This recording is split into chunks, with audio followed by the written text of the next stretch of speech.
Good evening, ladies and gentlemen. This is a small gathering of the best minds. So it is a great pleasure to welcome you. I'm Amy Myers. For those I haven't had the pleasure to meet, I'm the director of the Yale Center for British Art, and it is my great pleasure to introduce our distinguished speaker for the evening, John Stiles, who happens to be one of my oldest friends and closest colleagues, and so it truly is a very, very special pleasure. John presently serves as research professor in history at the University of Hertfordshire, having served as head of graduate studies at the V&A, where he remains a senior honorary research fellow. He specializes in the history of early modern Britain and its empire, especially the study of material life, manufacturing, and design. His most recent books are Gender, Taste, and Material Culture in Britain and North America, 1700 to 1830, co-edited with Amanda Vickery, his closest colleague, and his wife, in 2006 as a volume in our very own Studies in British Art series. And this is closely followed by The Dress of the People, Everyday Fashion in 18th Century England, published in 2007. His book, Threads of Feeling, the London Foundling Hospital's Textile Tokens, 1740 to 1770, was published in 2010, accompanying an exhibition of the same title that he organized for the London Foundling Museum in that year and for the DeWitt Wallace Decorative Arts Museum at Colonial Williamsburg from 2013 to 14. From 2010 to 15, John held a European Research Council advanced grant for his research project, Spinning in the Era of the Spinning Wheel, 1400 to 1800. He currently is writing a book on fashion, textiles, and the origin of the Industrial Revolution, which will rewrite modern history, I must say. Having spoken with him about this project for some years, I think that we will all be rewriting quite seriously after this book is published. Tonight's lecture is given in conjunction with the Center's exhibition, Enlightened Princesses, Caroline, Augusta, Charlotte, and the Shaping of the Modern World. John has been a really important force in the crafting of this project from its inception, and I think that you will find his contributions throughout, both in the selection of the objects, but also in the book that has been published, edited by Joanna Marshner, who joins us this evening as well. His talk tonight, entitled Foundlings and Philanthropy in 18th Century London, will explore how the Foundling Hospital, founded in 1739, came to initiate a new wave of enlightened philanthropy. The lecture also will examine the contribution of the Hanoverian princesses, the influence of German Protestantism, and the ways of art, architecture, and music were employed to raise the hospital's profile and its revenues. These are subjects on which John has written at length and always in informative and new and enlightened ways, and it is my pleasure to introduce him to enlighten us even further. John.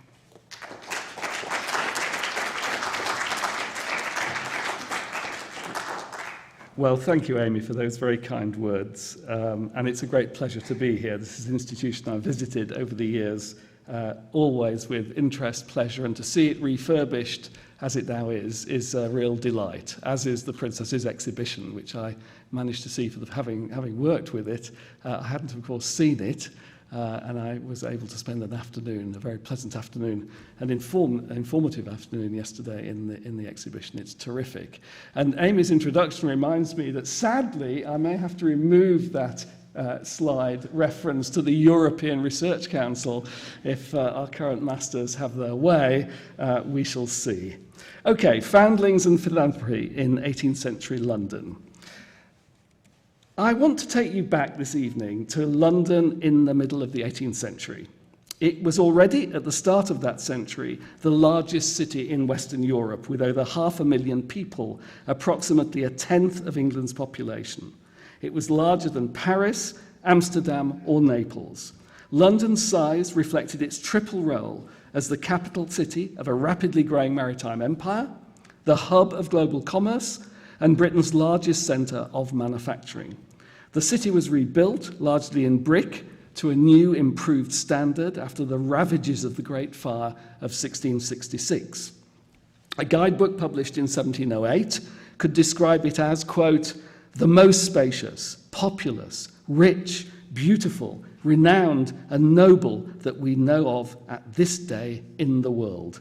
And London went on expanding through the 18th century. The author Daniel Defoe observed, quote, new squares and new streets rising up every day to such a prodigy of buildings that nothing in the world does nor ever did equal it except old Rome in Trajan's time. By 1800, its population was close to 1 million. But it's not the London of noble houses and Christopher Wren's new churches to which I want to draw your attention this afternoon. Nor is it the London of Thameside quays piled with merchandise from across the globe. Nor to the London of busy workshops hosting some of the most skillful artisans in Europe. Rather, I want to take you to the London of the artist William Hogarth's Gin Lane. Now, Hogarth's Gin Lane was, as many of you are well aware, a provocation, an exercise in propaganda, not an accurate description of the way life was normally lived in London streets, even at their worst. But Hogarth was a Londoner through and through. He knew his city. Gin Lane captured the anxieties about degeneration and decline that haunted Londoners during the years of the gin craze in the mid-18th century. London was a city of opportunity, attracting tens of thousands of migrants from across the British Isles and beyond, but not all of them prospered. For those who fell on hard times as a result of ill health, economic crisis, bereavement, abandonment, or addiction, life on the streets of the capital could be nasty, brutish, and very short. For a moralist and a patriot like William Hogarth, such waste of human lives was tragic, especially when those who suffered were children. Although Hogarth and his wife Jane had no children of their own, he consistently used his work to highlight the suffering of London's poorest children. This was not just a matter of ethical principle. In an age when it was commonly believed Britain's population was in decline, high death rates among children meant the loss of potential military manpower to defend the empire, as well as the loss of the nation's future mothers. Not surprisingly then, Hogarth became an enthusiastic supporter of the London Foundling Hospital, established by royal charter in 1739. He served on its Court of Governors and even acted as a foster parent for some of its children. Yet the inspiration for London's Foundling Hospital was not William Hogarth's. It came from this man, Thomas Coram, a shipwright and ship's captain. His portrait here was, appropriately, painted by Hogarth and was, in 1740, the first painting the artist donated to the Foundling Hospital, soon after its foundation. Coram had spent a decade at the start of the 18th century living in Massachusetts, running a shipyard near Boston, becoming in the process an ardent advocate of empire. On his return to London, he was horrified to encounter, apparently in person, the phenomenon of infant children abandoned to perish in the streets. Inspired by Christian benevolence and a sense of patriotic duty, he began in 1722, when he was already 54 years old, to lobby for the establishment of a foundling hospital in the city. 17 long, frustrating years of campaigning later, at the ripe old age of 71, he finally succeeded. The idea of a foundling hospital was not an original one. Indeed, perhaps the appropriate question we should ask is why it took so long for such a hospital to be established in England. Institutions that took in abandoned children were common across 18th century Europe, especially Roman Catholic Europe. In Italy in particular, they dated back to the Middle Ages. And by the 18th century, they existed in most major towns in Italy, France, and Spain, and were even being set up in the European colonies in Latin America. For instance, the Foundling Hospital in Rio de Janeiro in Brazil was founded in 1738, a year before the London Foundling Hospital. These were all essentially Catholic religious institutions, often large and lavishly funded. Many underwent major expansion in the course of the 18th century. There are two main reasons for the absence of foundling institutions in England at the start of the 18th century. First, the Protestant Reformation, and second, the Tudor Poor Law. Now, as I've already pointed out, it was in Catholic Europe that foundling institutions multiplied and flourished, especially during the 16th and 17th centuries in the aftermath of the Reformation. Their absence in Protestant Europe was not because Protestants were unconcerned about abandoned infants, but largely because Protestantism abolished the religious orders, especially the female religious orders, which provided the personnel to staff the founding hospitals in Catholic countries. It was nuns who undertook the care of foundlings in Catholic Europe, and there were no Protestant nuns. Protestant countries found other ways of supporting abandoned children, most famously in the form of the Dutch municipal orphanages of the 17th century. However, Tudor England was unique in establishing at the end of the 16th century the most comprehensive system of state welfare provision in Europe, the Poor Law, under which every one of the 15,000 English parishes was obliged to raise local taxes to support the indigent. Each parish was supposed to provide for its own sick and impotent poor, including abandoned children. Thomas Corum's experience on his return to London from Massachusetts, quote, the shocking spectacles he had seen of innocent children who had been murdered and thrown upon dunghills, suggests that the Poor Law was failing during the early 18th century. A Foundling Hospital publication insisted Poor Law officers had been so negligent that, quote, some infants have been suffered to perish with cold and hunger in the streets without any attempt for their relief. But that didn't mean that setting up a foundling hospital was the obvious solution.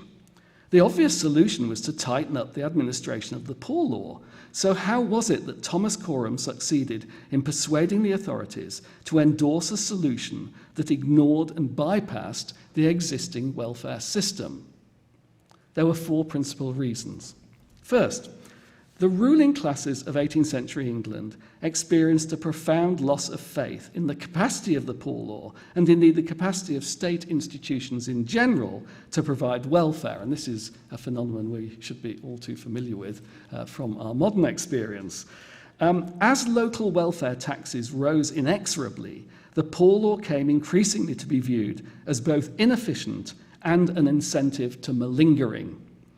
The very fact that the Poor Law existed as a universal entitlement, it was believed, encouraged the poor to rely on it, robbing them of self-reliance and instilling dependency. At the same time, funding through a compulsory local tax provided the part-time parish officials who administered the Poor Law with little incentive to control expenditure. Now, Thomas Coram, was a successful businessman whose proposed foundling hospital was to be run on completely different lines. It was to be funded by private subscription and actively administered by men of status and experience, according to principles that were businesslike but benevolent. Now, I stress the word benevolent here because the second consideration in explaining the success, the eventual success of Coram's scheme, is the rise of the idea of benevolence in polite society in 18th century England. By benevolence, I mean the idea that one should feel empathy for the sufferings of one's fellow human beings. We can observe it at work in many aspects of 18th century life, from the campaign against the slave trade to new approaches to mental illness. This fellow feeling was distinguished by its intensely individual emotional character and was especially attractive to elite women.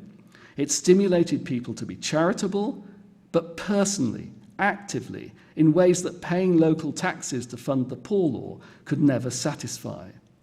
Coram's proposed foundling hospital was well attuned to the imperatives of this new benevolence.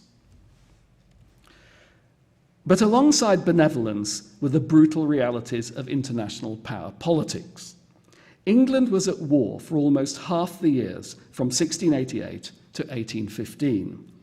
18th century states needed soldiers and, in the case of England, the world's greatest maritime power, sailors. Navies, with their huge three-deck ships of the line, were the most capital-intensive form of 18th century military expenditure, but they still required huge numbers of men. Indeed, in wartime, the Royal Navy usually found it could only secure the necessary manpower by means of the press gang.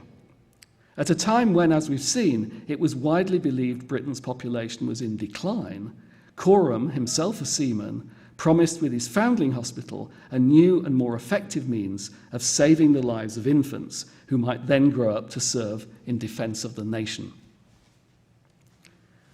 Fourthly, and finally, there's a royal dynastic aspect to the success of Coram's scheme.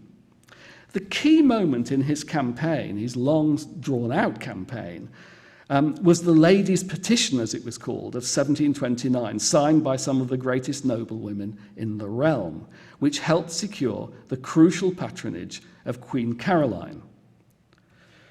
The Queen commissioned a study of the long-established Foundling Hospital in Paris, which was indeed to shape the organisation of London's Foundling Hospital. It was eventually published in 1739, 2 years after her death, by which time her influence had encouraged her husband, King George II, to grant a royal charter to the London Hospital. Queen Caroline was born Caroline of Ansbach, an orphan Protestant German princess who was educated at the court of the Electress of Brandenburg outside Berlin. The German connection is significant. In the late 17th century, Protestant Germany was swept by the Pietist movement, which encouraged individual religious observance and the living of an active Christian life. One expression of Pietism was the establishment of institutions for orphaned and abandoned children, the first by August Hermann Francke at Halle in Brandenburg in 1698, with the support of the Elector and Electress of Brandenburg. Queen Caroline was a well-informed woman and a committed Protestant. Her familiarity with German Pietism made her especially receptive to Coram's project. And it's worth adding, the same was true of the composer George Frederick Handel, who was actually born in Halle. Resident in London from 1712, he was to become an enthusiastic supporter and a governor of the Foundling Hospital. Taken together then, these four considerations, loss of confidence in the poor law, the rise of benevolence, demographic anxieties, and royal backing, explain Coram's eventual success in securing a royal charter for his Foundling Hospital in 1739. They also pinpoint those characteristics that made the London Foundling Hospital such a path-breaking, admired, and influential institution. What marked Foundling Hospital out from most of its continental predecessors was the fact that it was a secular foundation, in essence, funded by subscription, not by the state. Except for 4 years in the 1750s, the hospital was entirely reliant on private sources of funding, subscriptions and donations, in other words. It rapidly became one of the most fashionable charities in London, and was the model for a great slew of new associational charities that transformed the way the capital's social problems were addressed. These new charities were directed at specific issues, such as prostitution, juvenile crime, or venereal disease. They were funded by subscription, they depended on public support, and they were organised as associations of the living, not according to the legacies and the wills of the dead. They also used all the new tools of an emerging popular press in order to raise awareness, articles in magazines, newspaper advertisements for subscriptions and fundraising events, printed engravings of buildings and inmates like this one. These new foundations fundamentally changed both how individual Londoners thought about their social obligations to the poor and how the poor interacted with the institutions of the capital. They meant that the growth of a commercial market economy did not result, as had often been thought, in a reduction in charity in 18th century London. On the contrary, charity experienced growth, diversification, and experimentation. Now, a high public profile was crucial for associational charities of this kind. How else were they to raise subscriptions? But what we would call today creating a brand identity was something at which the Foundling Hospital excelled. And here the role of the arts was crucial. Indeed, it's no exaggeration to say that the hospital was the first gallery of contemporary British art. Once again, the germ of the idea came from Catholic Europe. There, foundling hospitals had for centuries commissioned works of art as inspirations to religious devotion, as well as to charitable giving. But they were official institutions already funded by church and state, which in most of these countries was the same thing, effectively. London's new foundling hospital was entirely reliant on private charity.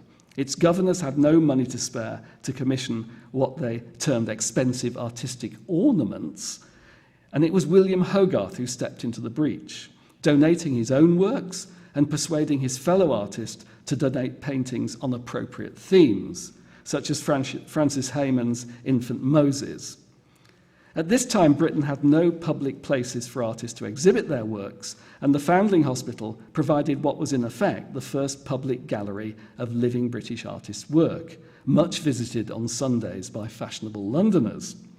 The artists involved with the hospital were made governors in recognition of their generosity, and they started to meet there on an annual basis. And it was these meetings that led eventually to the founding of the Royal Academy in 1768. Now, Hayman's painting was, and still is, displayed in the hospital's courtroom, which has been preserved in its entirety with all its magnificent Rococo plasterwork. The Hayman hangs alongside Hogarth's own Moses brought before Pharaoh's daughter. You see the theme that was being developed here. The hospital's use of the arts for fundraising wasn't confined to paintings. In 1749, Handel gave his first concert in the hospital's chapel to raise money for its completion. It was attended by Prince Frederick and Princess Augusta. The concert included the first performance of Handel's Foundling Hospital anthem, which concluded with the Hallelujah chorus from his Messiah. It was followed shortly after by a donation of £2,000 to the hospital from the King. The first charity performance of Handel's Messiah took place on the 1st of May, 1750, to mark his presentation of the organ to the chapel. As so many people had to be turned away, it was massively oversubscribed, another performance was given a few days later. And these two performances alone raised nearly £1,000. Subsequently, Handel's Messiah was performed annually for the benefit of the foundlings, and by the time he died in 1759, Handel had raised over £6,000 for the hospital, an immense sum in money of the period. Another crucial element in the hospital's high public profile was its impressive architectural presence.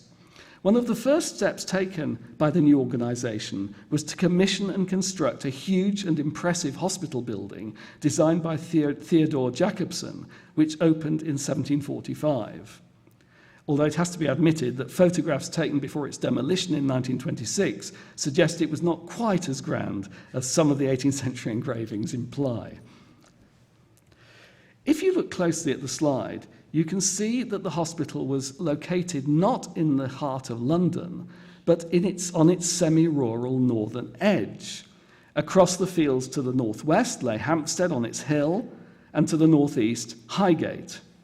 Now, the choice of this site was partly a matter of ensuring the health of the children. Even a semi-rural location was considered much more healthy than the narrow, fetid streets of impoverished inner-city rookeries that had escaped the fire of London 80 years before. But the hospital's location was also a matter of where land was offered, as well as exploiting the opportunity to command impressive vistas north up Red Lion Street, the northern part subsequently renamed Lamb's Conduit Street, for those of you who know London, and the view stretched from High Holborn in the built-up heart of the metropolis right out to the hospital. In adopting this location, the Foundling Hospital became part of an 18th century version of what modern urban geographers term edge city, a low-density concentration of business and recreational activities in the liminal zone on the edge of a rapidly growing city. You can see from this map how the built-up area of London grew in the course of the 18th century. The orange buff areas are the growth during the 18th century. And the hospital was built in what was known as Lamb's Conduit Fields. It was one of the most impressive buildings in this edge city. There's the Foundling Hospital. As you can see, it dominates as the houses move. It's on the edge of the built-up housing area. However, its location provided it with some curious and unexpected neighbours. A short stroll to the east was Bagnage Wells, a spa and pleasure garden that was a northern equivalent of the more famous Vauxhall on the southern edge of the city. It had an unsavoury reputation for vulgarity and loose morals, specifically for illicit liaisons between callow city apprentices and elaborately dressed ladies of easy virtue. None of this seems to have diminished its popularity. A little further west was Tottenham Court. This was the site of the very popular and often very disorderly Tottenham Fair.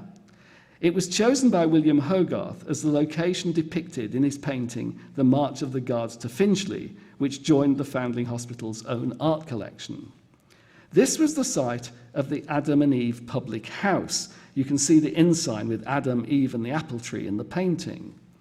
The pub hosted at its rear one of the many tea gardens which thronged the edge of the city, favourite haunts of Georgian Londoners on Sundays.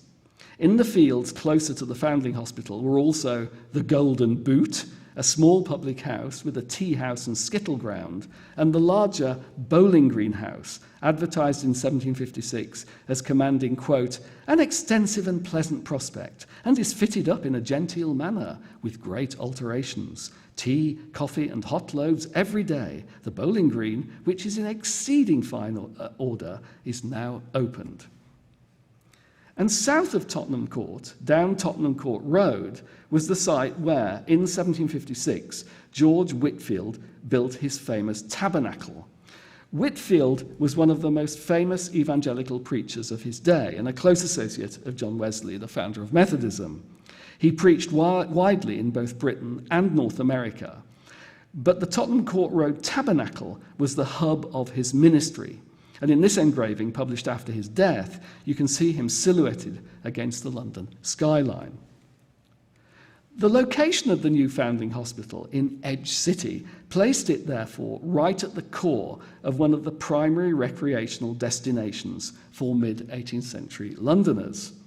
This was an entertainment zone where Londoners of all ranks went for recreation, moral or immoral, sacred or profane, enlightened or boorish, or simply innocuous, especially at weekends. It was a prime location for an institution which had to market its charitable mission to potential donors by opening its doors to visitors and hosting concerts and exhibits by Britain's outstanding contemporary composers and artists.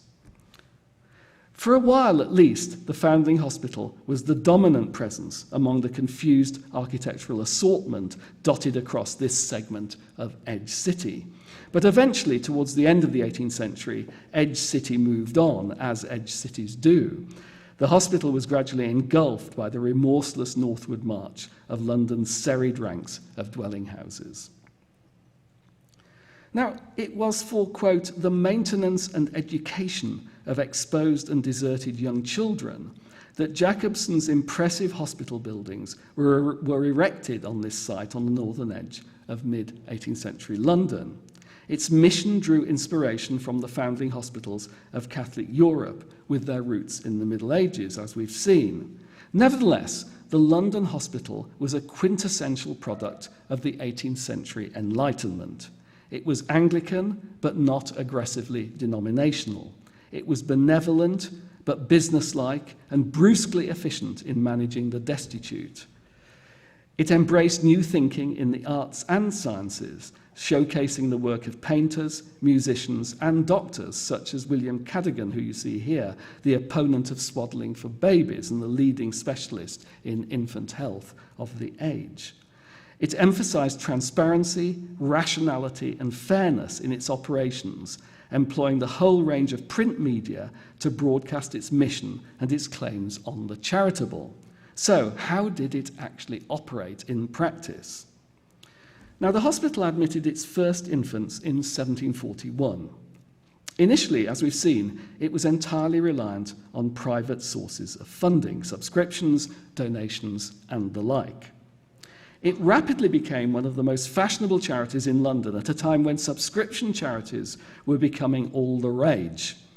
Nevertheless, reliance on private funding meant resources were tight. From 1741 to 1756, the hospital never had enough money to accept all the children brought to its gate, despite its policy of restricting admissions to babies aged 2 months or less. Intakes of children were limited to 1 a month or 1 every 2 months, with only 20 children admitted, 10 girls and 10 boys, on each occasion. And during these years, annual admissions never exceeded 200 children. To ensure fairness, the hospital instituted a system of selection by ballot in 1742. Women who brought infants to the hospital drew coloured balls from a bag, which you can see here. The woman in the centre of the slide is doing precisely that.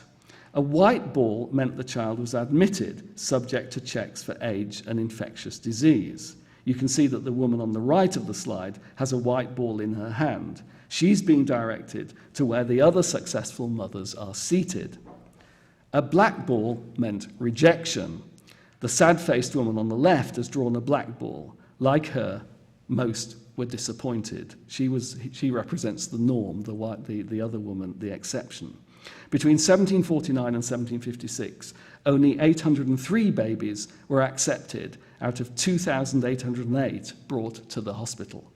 Nearly 3/4, in other words, were turned away. At the back, you can see fashionable ladies dressed in silk and lace, watching the selection process and, in a sense, guaranteeing that it will be conducted fairly. This period of selective entry came to an end in 1756, when Parliament agreed to fund the hospital on condition that it accepted every child, irrespective of the day it was brought.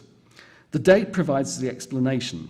1756 saw the start of the 7 Years' War, what in North America is known as the French and Indian War, and the patriotic imperative to nurture the country's future military might was powerful. The following year, the maximum age of admission was raised, first to 6 months and then to 12. The result was an explosion in the numbers of children admitted to the hospital. During the entire 15 years of selective entry, from 1741 to 1756, the hospital had taken in only 1,384 children. During the 4 years of the government-funded general reception, as it was called, between 1756 and 1760, the hospital accepted 14,934 children, nearly 15,000, over 10 times as many. Annual admissions leapt from under 200 to approximately 4,000, with over 100 babies arriving weekly during the spring when admissions were most numerous. Previously, most foundling babies originated in London or the home counties, but with the general reception, their origins became increasingly distant, in a few cases nearly 300 miles away in Westmoreland, like this child. It's important to stress here that by no means all the children admitted to the Foundling Hospital were illegitimate, despite statements to that effect made repeatedly at the time and since by historians who should know better. During the general reception, it's likely that as many as a third had married parents, obliged by hardship or separation to give up their offspring in the hope that the hospital would offer better opportunities in life. Hardship and separation were, of course, even more grinding for the unmarried parents of foundling children, and both sets of parents were drawn overwhelmingly from among the ranks of the labouring poor. Throughout the period from 1741 to 1760, the process of giving over an infant to the hospital was an anonymous one. It was a form of adoption, whereby the hospital became the infant's parent and its previous identity was effaced. Initially, no questions at all were asked of those who brought the children to the hospital, in order to avoid the shame which might otherwise encourage mothers to dump their babies in the streets or even to kill them. No record of the mother's name was kept by the hospital's clerks. Recording the mother's name only began after 1760, when Parliament withdrew its financial support. The huge numbers of babies brought to the hospital as a consequence of the general reception resulted in vast expense, accusations of mismanagement, and panic about promoting vice and illegitimacy. Without government funding, the hospital reverted to subscription funding. Its income fell, and the number of places available to deserted children plummeted. A new selection system had to be instituted, and this time it used petitions, which normally named the mother, and that system continued into the mid-20th century. Although admission to the hospital before 1760 was anonymous, the mother retained the right to reclaim the child if her circumstances changed. In this policy, the hospital was simply reproducing the normal pattern that can be observed in foundling hospitals across Europe since the Middle Ages. European Christian culture was informed by a powerful belief in motherhood and the sanctity of the bond between mother and child. In practice, however, cases where parents claimed back their children were few, very few. Only 152 children were reclaimed out of the over 16,000 admitted between 1741 and 1760. This is a tiny number, but it has to be set against the horrifyingly high death rate among babies in the care of the hospital. 2/3 of those admitted during these years died. Death rates were especially high for those admitted during the general reception, when the hospital was overwhelmed with babies. Shocking though these figures are, we should remember that close to half the babies born in London died in infancy. Infant mortality was appallingly high in most 18th century cities across Europe, where densely packed populations and poor sanitation encouraged infection. The poverty, hunger, and disease that impelled many mothers to turn to the Foundling Hospital left their babies particularly vulnerable. The same pattern can be observed in other cities in Europe. At the Foundling Hospital at Paris in the mid-18th century, for example, only 1 in 10 of the children admitted reached the age of 5. Now, the numbers of children actually reclaimed by their mothers may have been tiny, but ensuring that mothers were able to take their children back was an important priority for the hospital. And to achieve it, Thomas Coram and his fellow governors borrowed procedures already established in foundling hospitals in Catholic Europe, and particularly the one in Paris, information about which had been provided by Queen Caroline. From the start, each baby left in the hospital's care was registered with a number, accompanied by information designed to assist future identification. On the printed registration forms, or billets, of which you see one here, there were headings for entering the sex of the child, the clothes it was wearing on admission, which were then replaced with hospital standard issue, and any special distinguishing marks on its body. And in addition, the hospital encouraged mothers to supply a token, which might be a note, a letter, or a small object, to be kept with the billet as an identifier.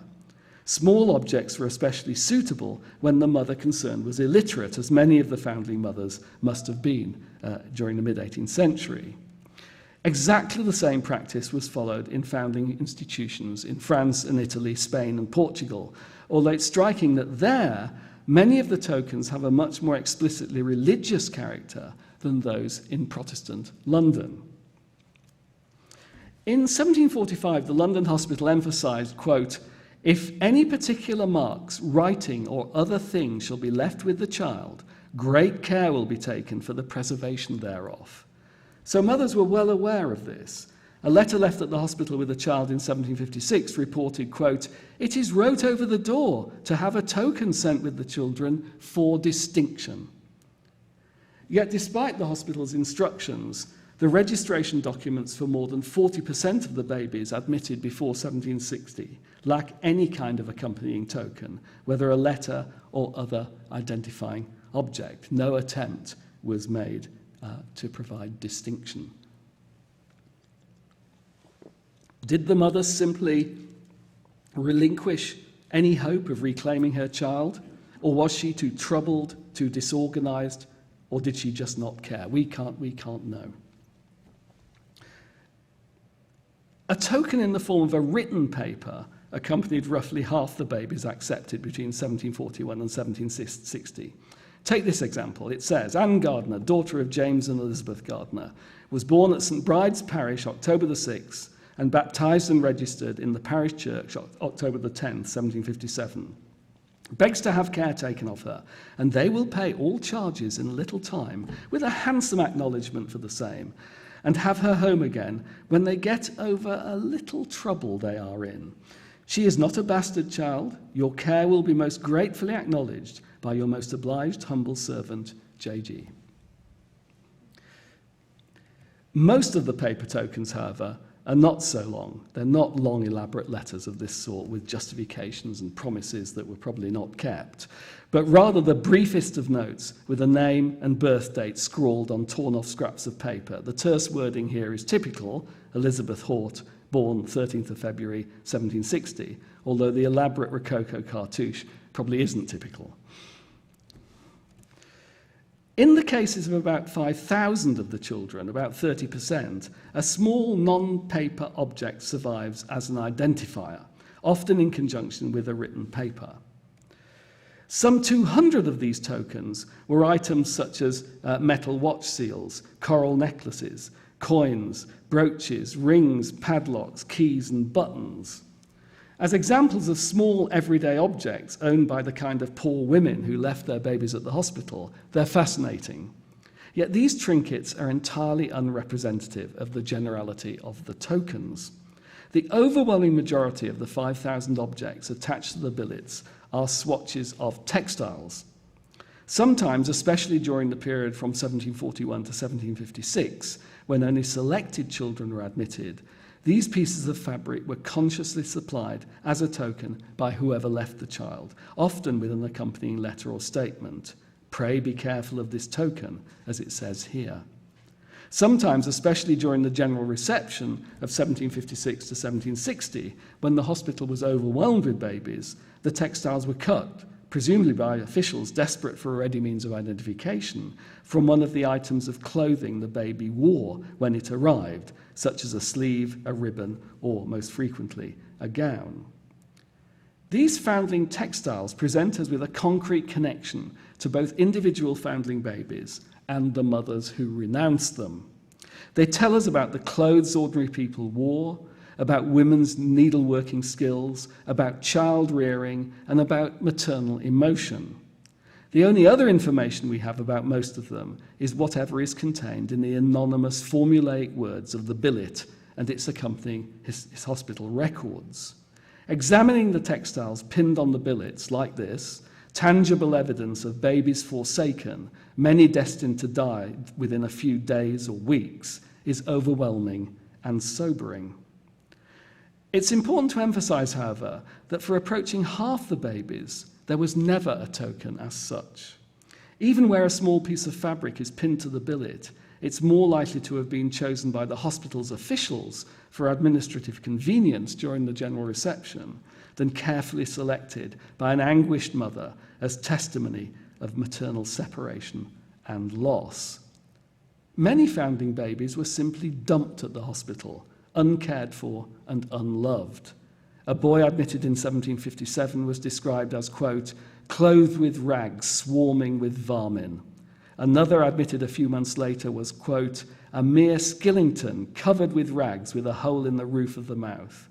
Yet another in 1759 was reported to have been, quote, exposed and deserted by the parents of the said child, all persons unknown, and left to the mercy of the world. Infants, of course, were a drain on family resources and were likely, as we've seen, in London especially, to die young. It would be all too easy to interpret these examples of ill treatment as evidence that the 18th century poor made little emotional investment in their babies. That was certainly the view of a previous generation of historians. It would, however, in my opinion, be wrong. There have always been newborns who are unloved, abused, and carelessly abandoned. The presence of the unwanted among the foundling babies is hardly surprising. The hospital was set up specifically to cater for them, and the terms of the general reception encouraged their admission. Nevertheless, alongside examples of heartless desertion and cruelty, the foundling textiles offer expressions of maternal love, hope, yearning, and remorse. The continuing attachment of many mothers to the babies they were giving up to the hospital is evident in their efforts to name them. Although it must have been common knowledge that the hospital gave the babies new names, mothers constantly asserted their own choice of name, or, at the very least, tried to register a clue to their baby's original identity in the hospital's records. Some employed written letters and notes, but others sewed names, initials, birth dates, and birthplaces on fabric, or even wrote them, as you see here, on ribbons. It's as if for these poor women, many of them barely literate or ill at ease with a pen, spelling out precious information on cloth rendered it personal, tangible, and permanent, in a way mere ink on paper could never do. Even the most crudely sewn initials seem to have conveyed a special kind of intimacy, sustaining the child's individual bond with its mother in the face of the institution. And of course, there has to be a suspicion. This is all the more powerful because there must have been a suspicion that trying to do this, trying to persuade the institution that these little babies already had a name, was going to make your chances of being accepted less, because you were going against the power and the policy of the institution. So it's particularly in these attempts at naming that I think one sees a kind of authentic voice, or at least a relatively autonomous voice of the poor mothers coming through the hospital's administrative systems. The hopes the mothers invested in their babies were also expressed in fabric.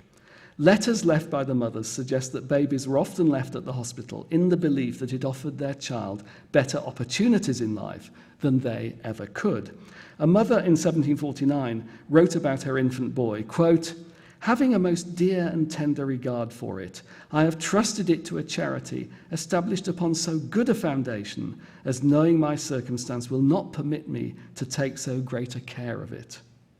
Yet such hopes were often expressed far more vividly by means of carefully selected textile imagery, often obtained by customizing the natural imagery commonly employed in designs printed on cheap linens and cottons. An acorn or a bud might suggest germination and new growth. A bird or a butterfly, the chance to fly free. A flower, the capacity to blossom and fruit. Powerful maternal hopes could be embodied in embroidered names and natural imagery, but the most direct expressions of raw maternal emotion found among the foundling tokens are those that use the heart, the established symbol of love in the 18th century as it is today. The heart was literally believed to be the seat of the emotions. Foundling mothers left suit of hearts playing cards, hearts drawn on paper, metal hearts, embroidered hearts, hearts cut out in fabric, and even in the case of one baby boy, a gown printed with a suit of hearts playing card pattern, as you see here. One heart-shaped metal pendant left as a token carried the lines, quote, "You have my heart, though we must part." But the words seem almost redundant. Such was the familiarity of the heart as an emblem of love. Now, to a modern audience, it can seem odd that the mothers of foundling babies used cloth to express such tender human feelings. Of course, many of them, probably most, were illiterate. They could only express themselves on paper if their words were written down for them by others. The language of ribbons and hearts, by contrast, was accessible to all. But the mother's recourse to textiles as a vehicle for self-expression was not just a second-hand substitute for writing. Theirs was a world where verbal literacy existed in conjunction with a kind of material literacy that's now much diminished, a world in which the use of certain objects to mark events, express allegiances, and forge relationships was familiar, and the meaning of those objects widely shared. To us, a small scrap of fabric linking mother and child seems ineffably fragile. Surely the thread will snap. It's only occasionally, in those rare moments when it was the agent of reunion between a mother and her foundling hospital child, that we glimpse the power it once exercised. This piece of patchwork, with a heart sewn on it in red thread, came to the hospital with a baby boy in 1767. It is cut in half. It's actually a housewife or a needle case that's been cut in half lengthwise. One half was left with the child at the hospital and hence entered the hospital's records. The other half was kept by his mother, who was called Sarah Bender, kept for 8 years until in 1775, in June of that year, she came back to the hospital to reclaim her son, and the heart was once again made, at least metaphorically, whole. Thank you.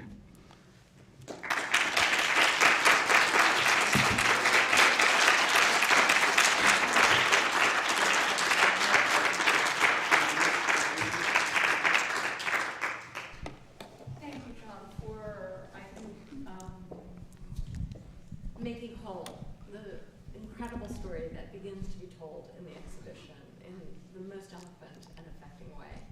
I know that there are many in the audience who will have questions, and I hope you'll be willing. Very happy to take questions. I see Jules.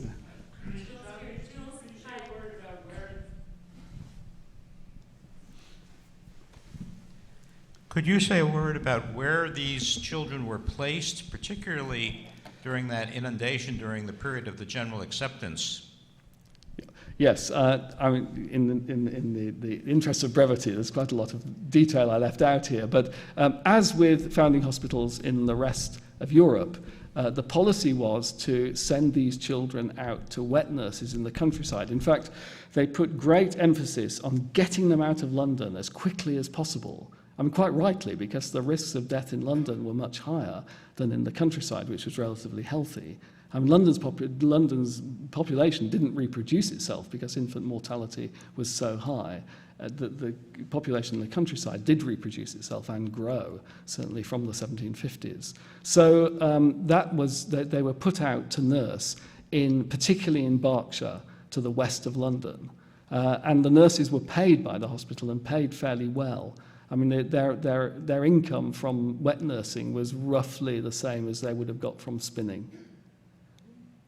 But this wasn't just this was exactly how it worked in other parts of Europe. Although this was done much more efficiently by the London hospital than by many of the European hospitals, because they recruited teams of gentlewomen, of the wives of the local landowners, to go round the wet nurses and inspect them.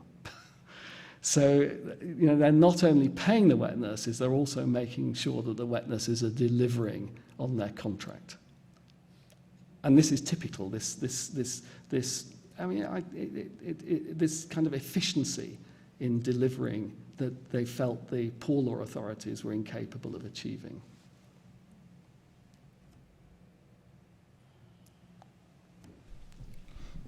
The mother came back at 8 years to reclaim her child. How long would to what age would children stay there?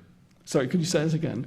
Would they stay through teenage years? When would the children leave? The children who weren't reclaimed and who survived, and actually the survival rates were relatively good if they got to 5. The problem was very early infancy, and that was the problem for children in London generally, and particularly in an institution like this. But if they lived past 2, 3, 4, then their rate of survival was relatively good. The hospital operated like a good parent of the lower classes. They apprenticed the children to trades about the age of 12, 13, 14. In other words, they just followed exactly the route that was the normal route for children of this social status, with the exception of 1 or 2 who suffered some extreme disability, who often ended up staying in the hospital and working for the hospital. So they even had a special route for disabled children, which was to keep them in the hospital, and they contributed what they could to the work of the hospital. Ironically, relatively few of them went into the military, despite all the high expectations at the beginning.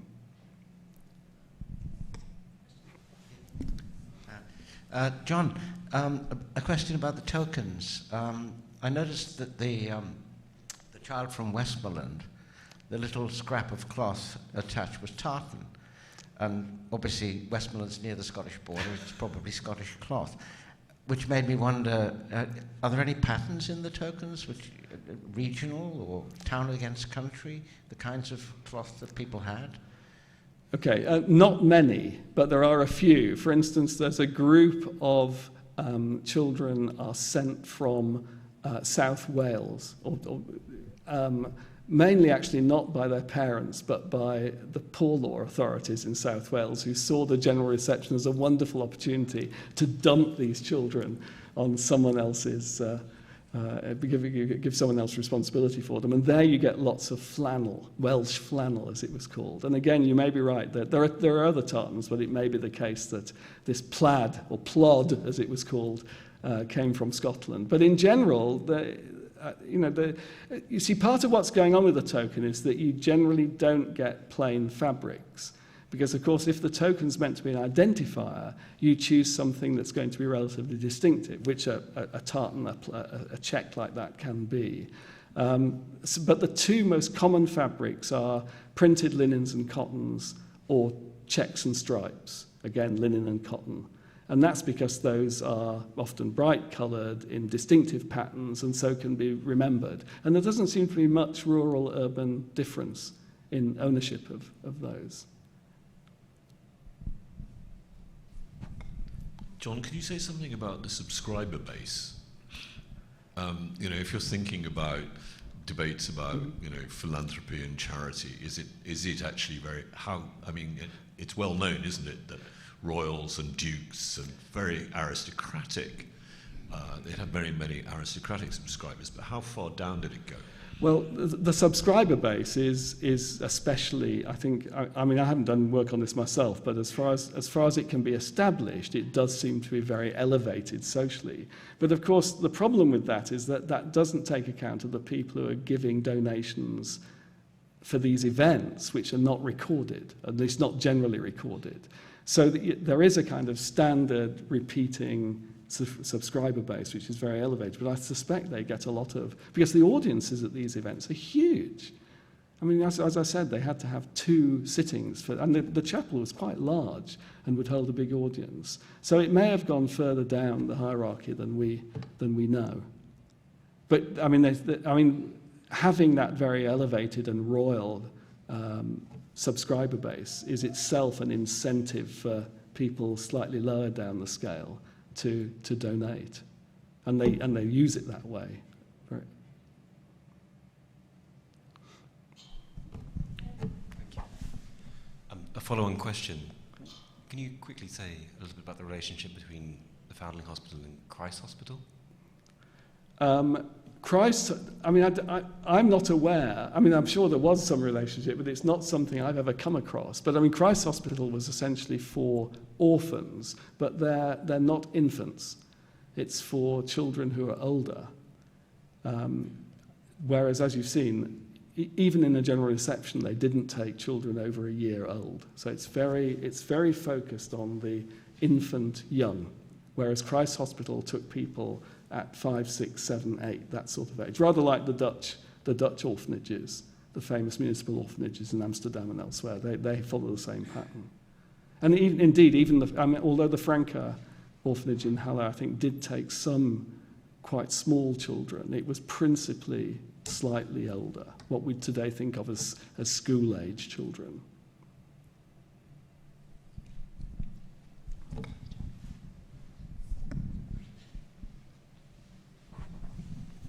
Thank you so much. I was curious, I know that they're the exception and not the rule, but the object tokens, that you mentioned, these coins and things like that, I was curious to know if they had any sort of pattern other than this kind of reclamation, for example, sort of talismanic qualities, sort of for protection, or if there are any sort of pattern of that nature.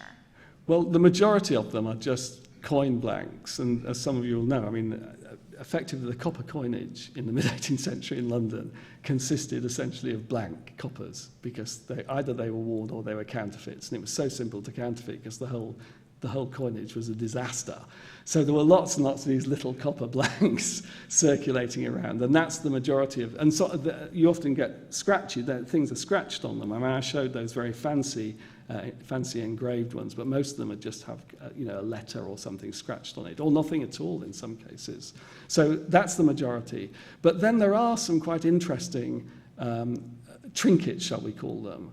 I mean, for instance, you find a number of coral necklaces, which of course were supposed to ward off various ailments and time of teething and so on.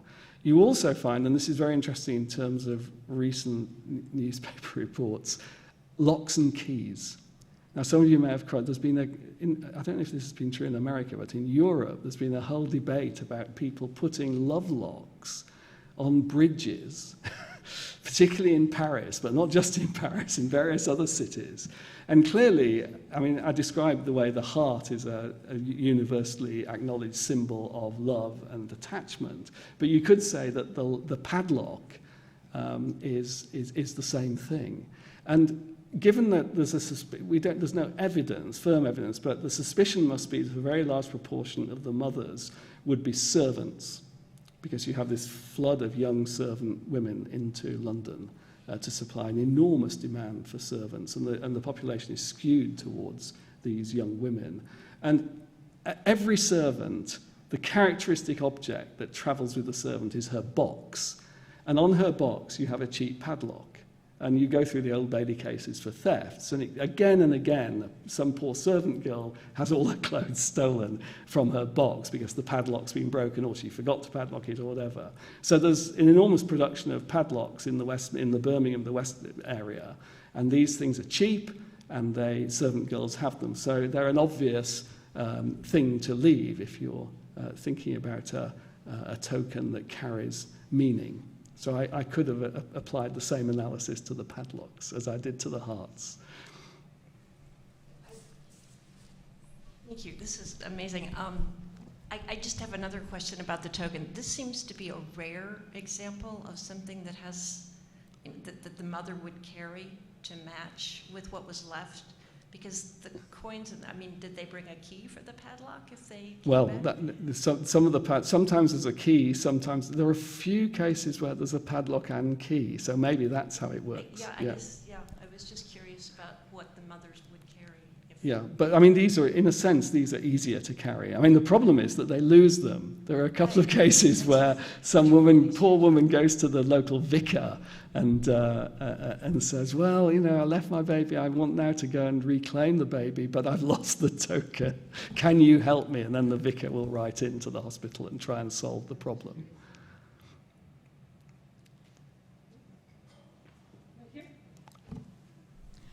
Have you been able to, or actually did you, try and research and find out, did Sarah Bender's child, does he have any descendants now?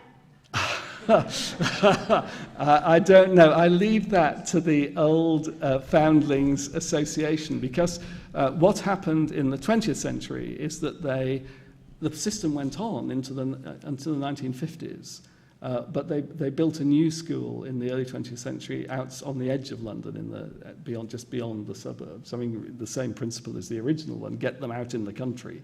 And boys and girls were still being sent there right up into the early 1950s. And they now have an association, the ones who are still alive.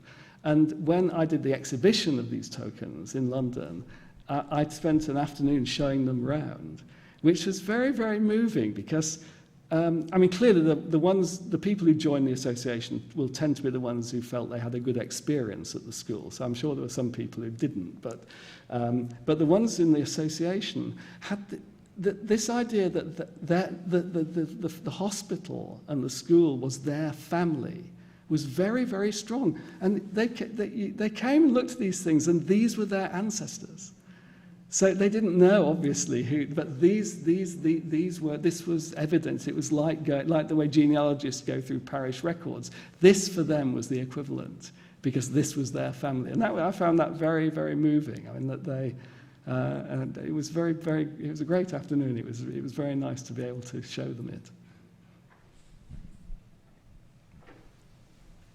I have one quick question. Sure.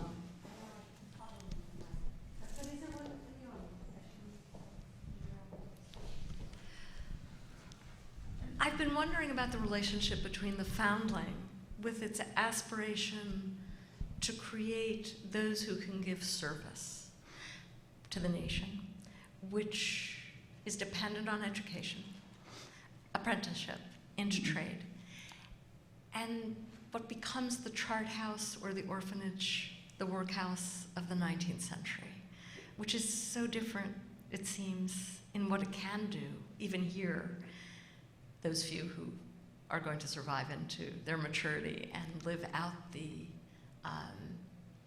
imperative that underlies the founding of the Foundling are few. But what relationship is there between those kinds of organizations and the way in which the state itself, clearly briefly for time in terms of the Foundling, but then in terms of the workhouse? What relationship is there in terms of aspiration for what will happen to the children of the poor in England into the 19th century in a broader way? Well, that's a big question. Although the story is that Coram saw these babies when he came off the boat from Boston at Rotherhithe on Thames, saw dead babies, which may well be true. I mean, London wasn't full of streets with dead babies lying in them, really. I mean, the bills of mortality make it pretty clear that wasn't the norm. It happened, and its incidence fluctuated, but, you know. So a lot of what's being I think behind this actually lies, much more importantly, this dissatisfaction with the poor law system, particularly with the workhouse system, which is new in London in many respects. And the workhouses farm babies out to kind of commercial baby farmers who exist, often themselves set up houses on the edge of London and have contracts with the parish workhouses. So the Foundling Hospital, from its very beginning, exists in this curious relationship with the official workhouse system. The Foundling Hospital brings the children back from the wet nurses about the age of 5. They're then taught to read and write, and then they go out to their apprenticeship. So it's a kind of model institution in the way it treats the children's careers.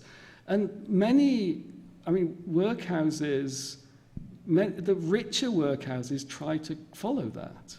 But of course, there are many poor parishes that can't afford to follow that. And then in the 19th century, the whole thing's complicated by what's called the principle of less eligibility. In other words, you should never be better off receiving state aid than if you were working, independently. And that creates a situation where there are strong pressures to ensure that workhouse provision is inferior to what people would get if they were just on the open labour market. And that doesn't bode well for children. I mean, exceptions tend to be made for children. Even the most kind of the most churlish and recalcitrant Victorian overseer of the poor usually makes some allowance for children's education and so on.